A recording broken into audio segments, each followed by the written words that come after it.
Waktu lagi scroll Instagram tadi, aku sempat nemu postingan dengan ID Rika Asrosa. Dia sangat keren, seorang perempuan yang umurnya nggak jauh beda dari aku, cuma beda setahun, dia lahiran 96. Dan dia adalah seorang dosen di Universitas Sumatera Utara. Dan kerennya dia menjadi dosen ketika umur 24 tahun. Ya, aku nggak tahu waktu 24 tahun aku lagi ngapain sih, cuma itu keren banget.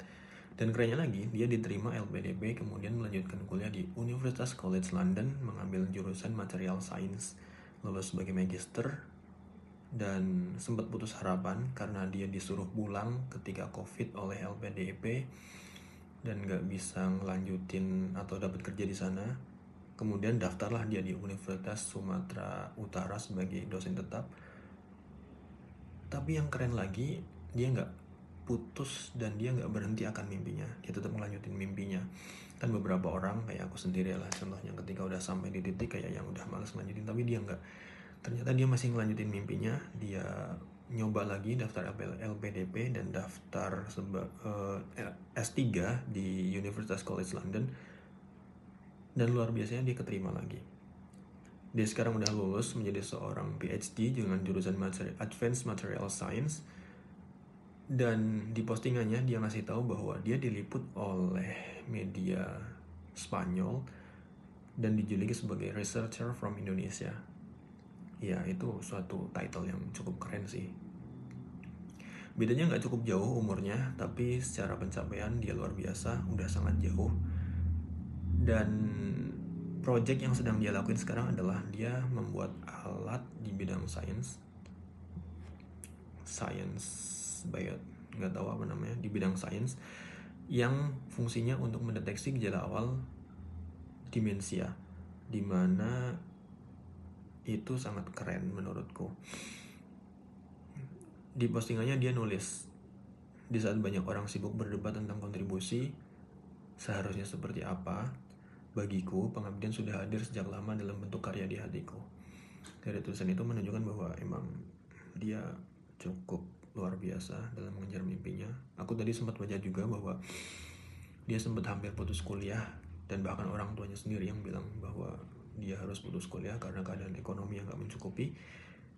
Tapi karena ambisinya yang cukup kuat, semangatnya yang cukup kuat, dia akhirnya berhasil melanjutkan kuliah dan lulus. Itu waktu masih di USU. Dia juga pernah menciptakan sebuah alat atau menemukan sebuah alat pendeteksi awal penderita diabetes berdasarkan nafas. Gila gak tuh? Beda 1 tahun, tapi secara keilmuan dia sudah berkontribusi, dan aku rasa kontribusinya udah cukup oke.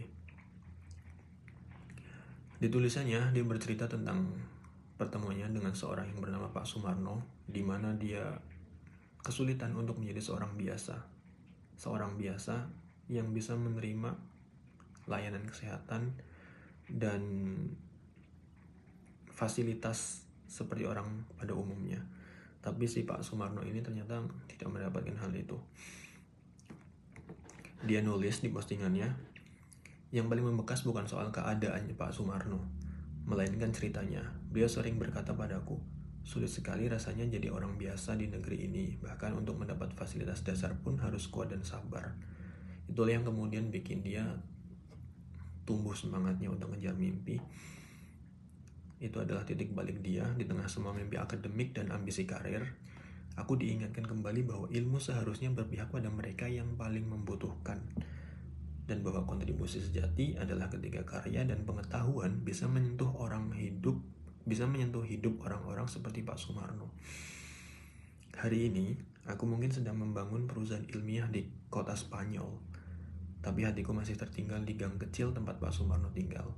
Karena sejatinya, ilmu bukan hanya untuk ruang konferensi dan laboratorium, tapi untuk menjawab harapan orang-orang yang hampir tak terdengar suaranya. Dari postingan seorang Rika Asrosa yang umurnya lagi-lagi aku mention sengaja biar makin membara rasa semangatku sendiri. Beda setahun dengan penemuan yang luar biasa, bikin perusahaan di Spanyol, diliput media Spanyol, berkontribusi yang menurut dia kecil tapi menurutku udah luar biasa banget. Pertanyaan yang kemudian muncul, yang dilemparkan kepada diriku sendiri adalah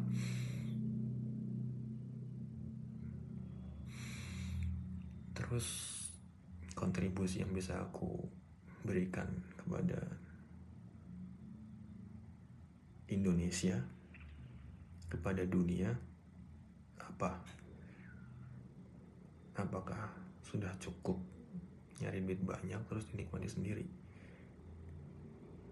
Peninggalan apa yang kira-kira bakal kamu tinggalkan untuk di Indonesia ataupun untuk dunia ini?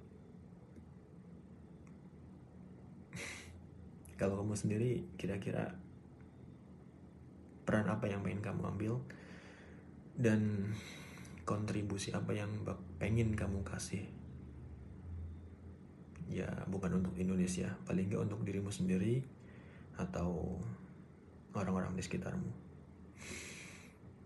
Sampai ketemu lagi di lain waktu, obrolan kayak gini, biar kita semakin semangat buat refleksi dan makin punya mimpi dan tujuan hidup lah.